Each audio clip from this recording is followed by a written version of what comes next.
Taïwan dans toute sa diversité, une émission de Radio Taïwan International.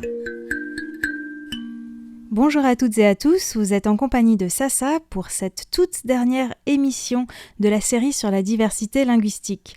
La semaine dernière, nous avons parlé des langues d'Asie du Sud-Est à Taïwan, puisqu'il y a de très importantes communautés d'Indonésie, des Philippines, de Thaïlande et du Vietnam. Il y a environ 727 000 travailleurs migrants d'Asie du Sud-Est à Taïwan. Ce sont des ouvriers de la construction, de la pêche, de l'industrie ou encore des ouvriers agricoles, ainsi que des aides à domicile. Ils sont venus à Taïwan en passant par des agences de recrutement. Ils laissent souvent leurs conjoints et leurs enfants au pays. Le salaire minimum pour ces personnes est inférieur à celui des Taïwanais et ils ont très peu de vacances, surtout les aides à domicile, qui sont d'ailleurs surtout des femmes. On entend donc parfois parler indonésien, vietnamien, thaï ou tagalog, la langue parlée aux Philippines, dans les marchés, dans les parcs ou dans les transports à Taïwan. Mais pour ces travailleurs migrants, c'est aussi très important d'apprendre le chinois. Pour en savoir plus sur ce point, j'ai interviewé Su Xinyi, responsable des relations avec les médias de l'ONG 140.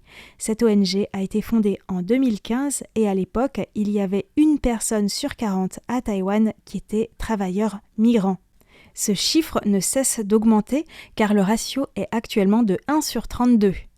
L'association 140 a pour objectif de soutenir les travailleurs migrants à travers l'éducation, que ce soit des cours de langue ou des cours à vocation professionnelle, et de tisser des liens entre les travailleurs migrants et les Taïwanais.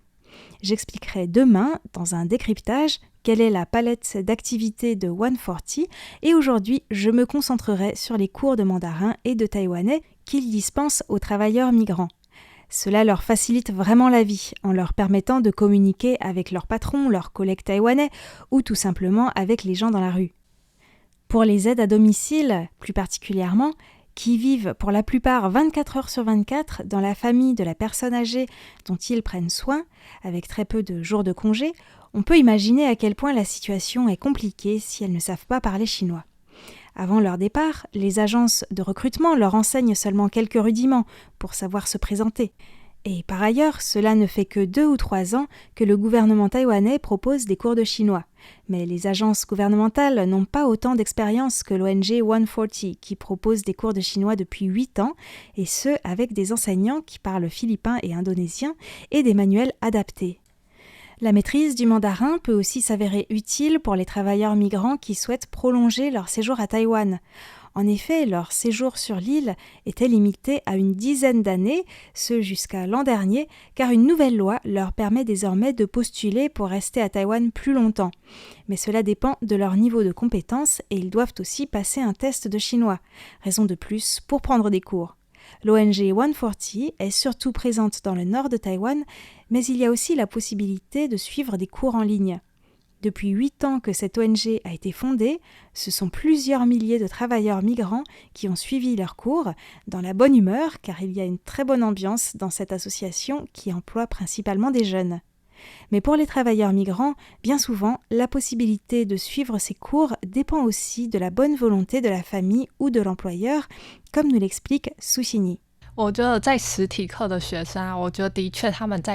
Certaines familles soutiennent cet apprentissage et autorisent les aides à domicile à prendre des vacances pour suivre ces cours. Nous voulions organiser 2 cours par mois, mais nous nous sommes rendus compte que la plupart ne pouvaient toutefois pas obtenir autant de congés.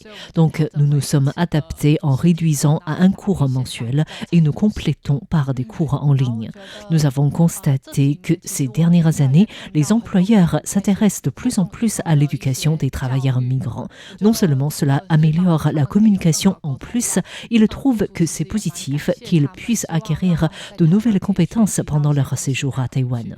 On voit parfois même des familles qui emploient une aide à domicile l'accompagner sur place pour s'inscrire.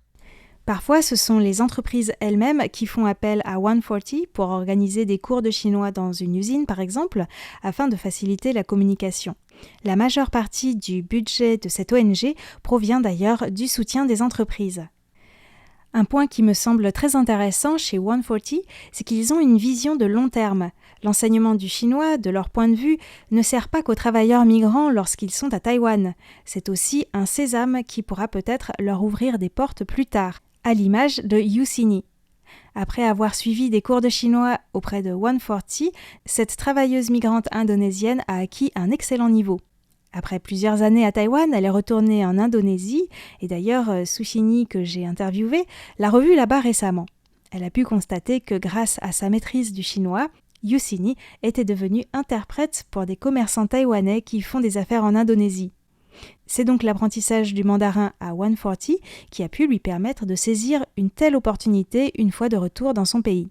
Sushini a demandé à Yusini ce qu'elle pensait de son expérience à Taïwan. Et Yusini a répondu que même si elle n'aimait pas son travail à l'époque, elle ne regrette pas du tout d'être allée à Taïwan car cela lui a permis d'améliorer son niveau de vie en Indonésie. C'est exactement l'objectif de 140, de faire d'une pierre deux coups, comme l'explique Sushini.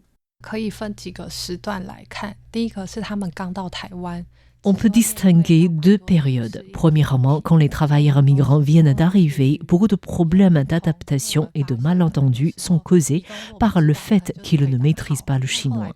Souvent, ils répondent « hao », ce qui veut dire « ok », mais en fait, ils n'ont rien compris. Par exemple, une aide à domicile, si quelqu'un de famille lui dit de faire ceci ou cela, elle va répondre « hao » par politesse, mais finalement ne le fait pas, parce qu'elle n'a pas bien compris ce qui lui a été demandé. Le matin, la famille part au travail et elle se retrouve seule avec la personne âgée dont elle doit s'occuper. Si elle ne peut pas communiquer, cela crée un manque de confiance.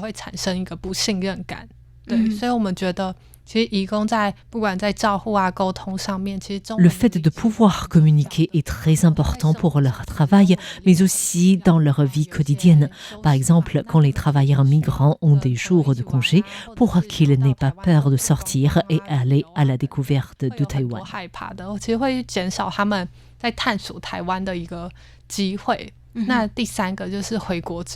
Deuxièmement, après leur retour dans leur pays, la maîtrise du mandarin peut leur permettre de trouver un emploi, de même que les autres compétences que nous enseignons.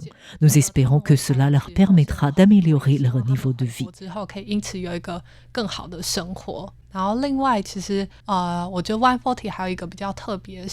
Troisièmement, ce que ces cours dispensés par 140 apportent aussi, c'est de leur permettre de sortir de l'isolement. En venant chez nous, ils rencontrent des Taïwanais et d'autres travailleurs migrants. Ces moments deviennent de bons souvenirs. C'est une des raisons qui peut les faire apprécier Taïwan et partager ces expériences positives à leur retour dans leur pays comme une sorte de diplomatie menée par les gens eux-mêmes.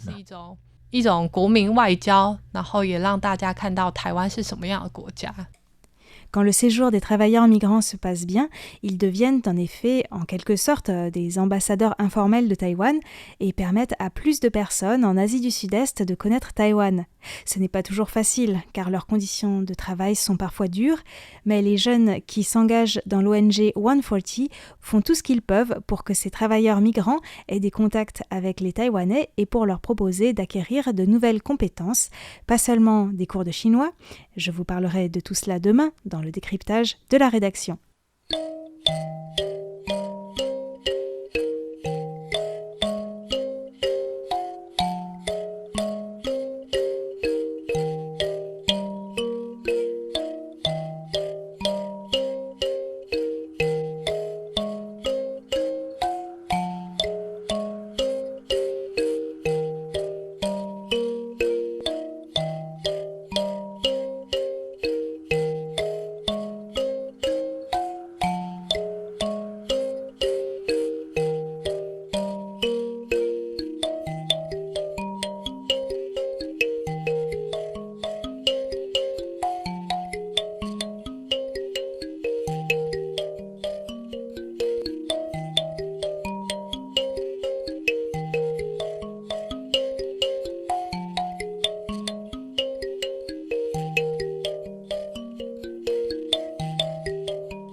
Voilà, nous arrivons déjà à la fin de cette émission qui est donc la dernière de la série sur la diversité linguistique à Taïwan.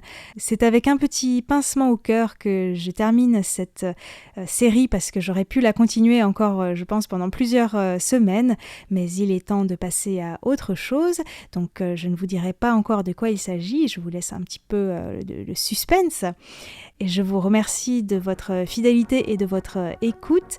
Et je vous donne rendez-vous demain pour le décryptage de la rédaction où nous allons parler plus en détail de cette ONG 140.